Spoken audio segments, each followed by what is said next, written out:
Horror in Winder, Georgia, after officials say a suspected shooter opened fire in Appalachia High School. There's a 14-year-old student here at the high school. Again, he has been taken into custody. He will be charged with murder, and he will be tried as an adult. Here we go again, ladies and gentlemen. Another day, another tragedy. Unfortunately, this has become too often and too routine. We see the headlines, we hear the cries, and we ask the same questions over and over. Why? How?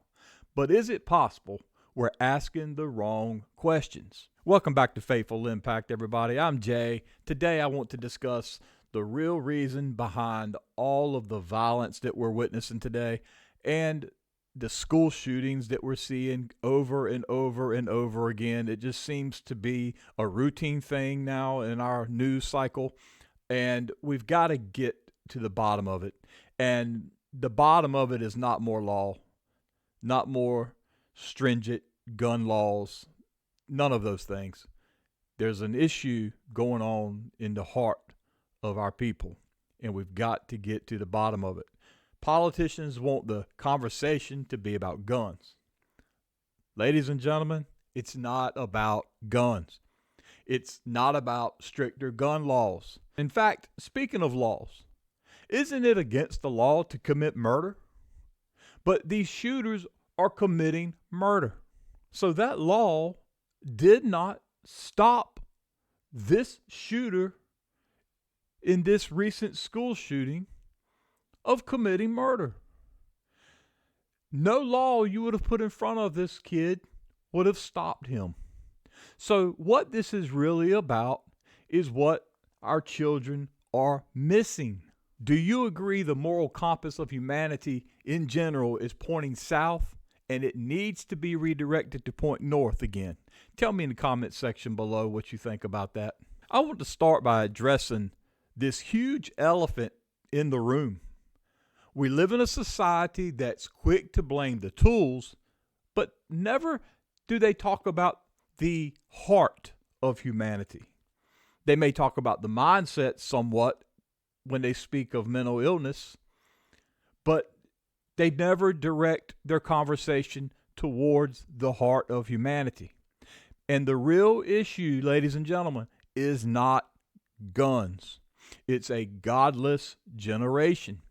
We've removed God from our schools. We've removed God from our homes. We've removed God from our children's lives. And now what we are witnessing in 2024 is the consequences of removing God. We've raised a generation disconnected from God, from morality, and from a sense of right and wrong. Ladies and gentlemen, when God is removed, the moral compass becomes shattered.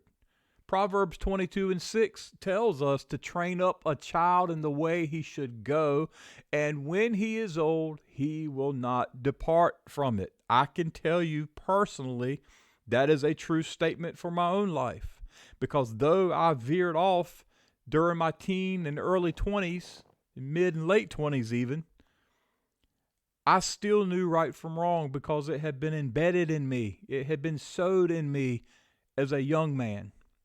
Without this guidance, our kids are left lost. They are vulnerable and they are definitely misguided. And we have got to find a way to redirect this moral compass back to due north. Instead of being raised on Bible stories that teach love, compassion, and respect for life like you and I were raised on, these kids today are growing up on a video game that glorifies violence. They're playing these games that just cause them to be completely desensitized to death. Death means nothing to them. They've been immersed into a world where pulling the trigger is just part of the game. Studies have shown that consistent exposure to violent games can cause a dullness of empathy, and it makes the act of taking a life seem like no big deal. And this is what these kids are being raised on. And it's not just games. It's the movies, it's the TV shows, It's even a lot of the music out there that celebrates violence and celebrates disrespect. Philippians 4:8 reminds us whatever is true, whatever is noble, whatever is right, whatever is pure, whatever is lovely, whatever is admirable, if anything is excellent or praiseworthy, think about such things. Our kids aren't thinking about these things that I just mentioned. And it's costing us dearly in society, in America today, in the world really, but in America today. Remember when Sundays were for church and family and community? I mean, for many of us, those were times of learning about God, finding comfort and faith, and understanding the value of human life. I can't sit here and tell you as a young kid at 7 or 8 years old that I enjoyed going to church. I'm going to be honest with you. I didn't enjoy going to church. I had to go to school 5 days a week. I had to work around the house on Saturdays or on the farm on Saturdays. And then Sunday I had to get up and go to church. And to me, going to church back then was like going to school. I can't say I liked it, but there was something planted in me when I went to church on Sundays. But that's not the case today.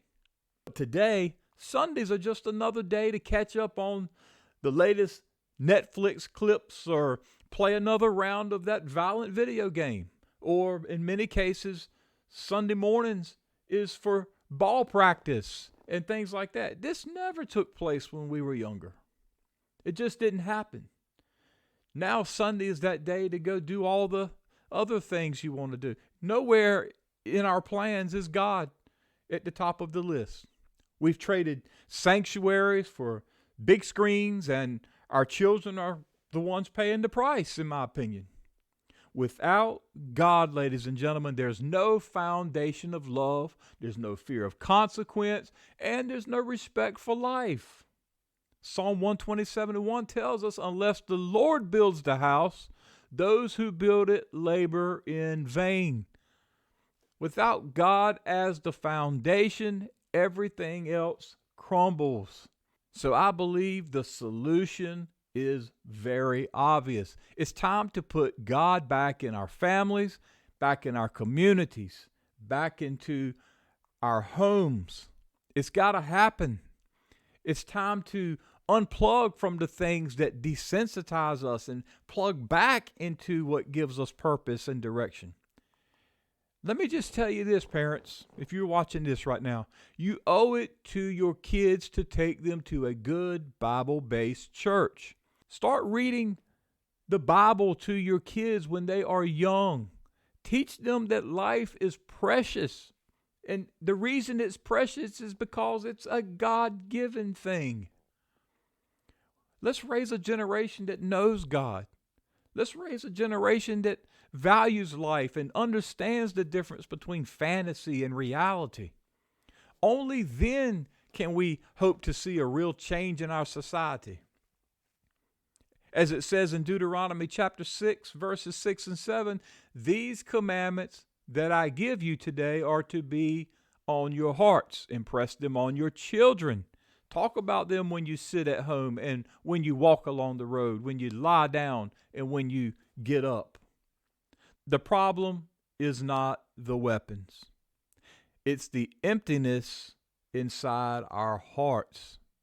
Until we fill that void with God, with love, and with true moral guidance, we're going to continue to see the news cycles filled with these tragic stories.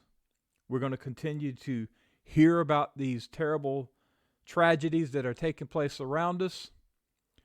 And this stuff will continue to unfold until changes are made.